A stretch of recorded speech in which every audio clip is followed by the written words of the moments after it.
નમસ્કાર દોસ્તો, હું છું આપનો મિત્ર રાજેશ સોરવડિયા અને સ્વાગત છે આજના એક નવા વિડીયોમાં। મિત્રો, આ વિડીયોનો અર્થ, મહત્વ અને મર્મને સમજવા માટે આપ વિડીયોના અંત સુધી જોડાઈ રહેશો। વિડીયોના અંતમાં અમે ખૂબ સરસ સંદેશ આપીશું।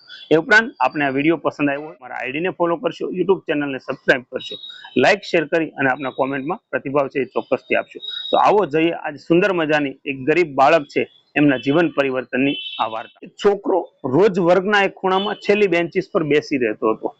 ગંદો યુનિફોર્મ, ફાટેલી બેગ અને નીરવ આંખો।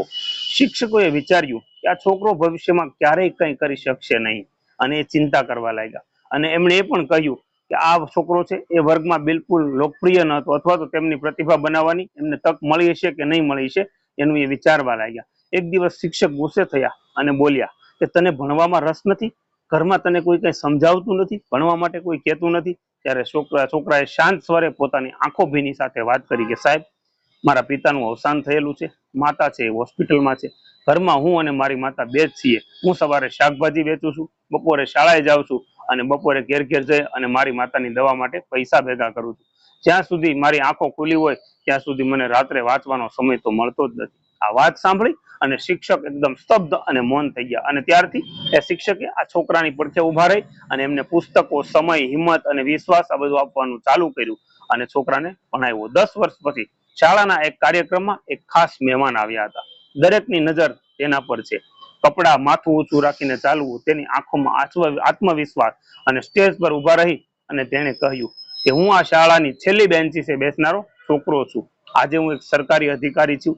જેઓ એક સમય મને તુચ્છ માનતા હતા તે જાણ્યા વિના તેઓએ મને મજબૂત બનાવ્યો છે। અને જેઓ મારી પડખે ઊભા હતા તેના કારણે આજે હું મારું માથું છે હું ઊંચું રાખી અને આજે અહીંયા આવી રહ્યો છું। આખો હોલ છે એ શાંત થઈ ગયો। એક ખૂણામાં વૃદ્ધ શિક્ષક, તેની આંખોમાં આંસુ, તેના ચહેરા પર ગૌરવપૂર્ણ સ્મિત હતું અને નવા વિદ્યાર્થીઓ છે એ આજે બધી જ વાતને સમજી ગયા હતા। છેલ્લી બેન્ચનો અર્થ એ નથી કે અંત છે, એ કેટલીક જીવનમાં શ્રેષ્ઠ વાર્તાઓ ત્યાંથી પણ શરૂ થતી હોય છે।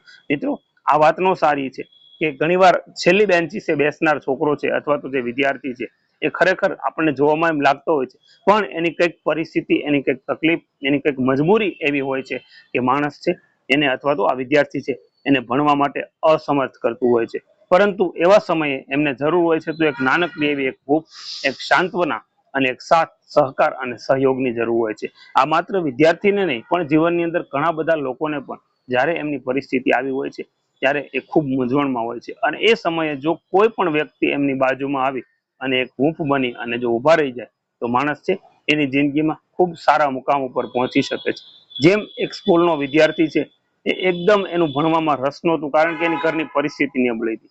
આ આફતમાં અને આ પરિસ્થિતિમાં બાળક છે પોતાની માતાનું ખ્યાલ રાખે, પોતાના પિતા તો હતા નહીં, માતાની દવા દારૂ કરે, એમની સેવા કરે અને આખો દિવસ આ મહેનત કરી અને એનું ભણવામાં ધ્યાન નહોતું, પરંતુ એક શિક્ષકે જ્યારે એમને એમની પડખે ઉભા રહી અને સાથ, સહકાર અને સહયોગ આપ્યો તો એના કારણે આજે આ છેલ્લી બેન્ચીસે બેસનાર છોકરો છે એ આજે એક કાર્યક્રમની અંદર એક ચીફ ગેસ્ટ તરીકે, એટલે કે મુખ્ય મહેમાન તરીકે આવે છે।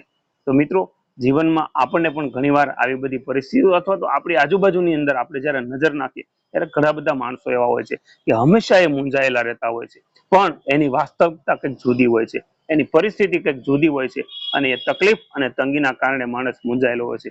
પરંતુ એવા સમયે લોકો શું કરે, સમાજ શું કરે છે, તૂટેલા માણસને વધુ તોડવા માટે પ્રયાસ કરે છે, પરંતુ એમની બાજુમાં ઉભા રહી અને જ્યારે સાંત્વના અને હિંમત આપે છે ને ત્યારે માણસનું જીવન છે એ ખીલી ઉઠે છે।